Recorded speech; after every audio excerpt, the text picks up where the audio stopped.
Warga Labuhan Ratu Raya Bandar Lampung digegerkan dengan penemuan jasad seorang pria di dalam kamar kos yang terkunci.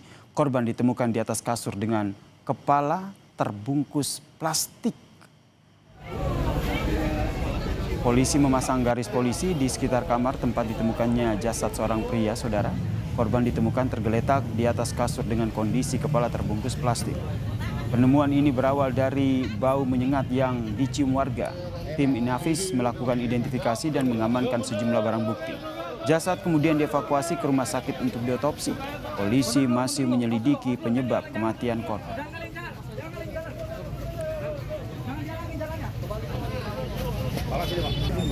Pelan-pelan Bang Maliki.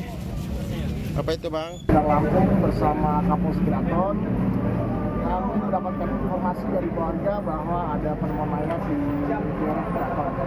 Saat ini tim kami dari Satreskrim Polresta Bandar Lampung berkolaborasi dengan Polsek Keraton dan juga di backup dari Polda, Jakarta Polda.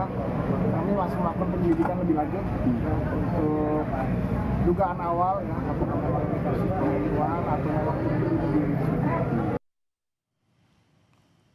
Sebelumnya, saudara, warga Suropati Labuhan Ratu Raya Bandar Lampung digegerkan dengan penemuan jasad yang ditemukan di kamar indekos. Warga yang mencium bau menyengat dari dalam kamar langsung melapor ke Ketua RT. Jasad tersebut diketahui sebagai penghuni kos yang baru menetap sejak hari Kamis. Korban ditemukan tak bernyawa pada Sabtu sore oleh pemilik kos bersama dengan warga sekitar.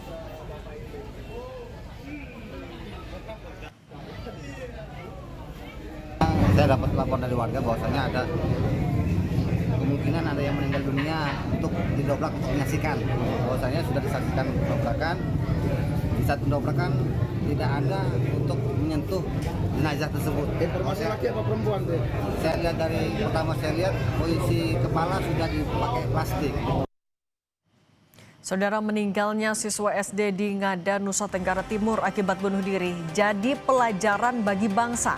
Di saat anak-anak seusianya sedang menikmati masa bermain dan belajar, korban justru memilih mengakhiri hidup karena kecewa tidak dibelikan alat tulis dan buku untuk sekolah. Catatan Kompas TV hadir usai jeda.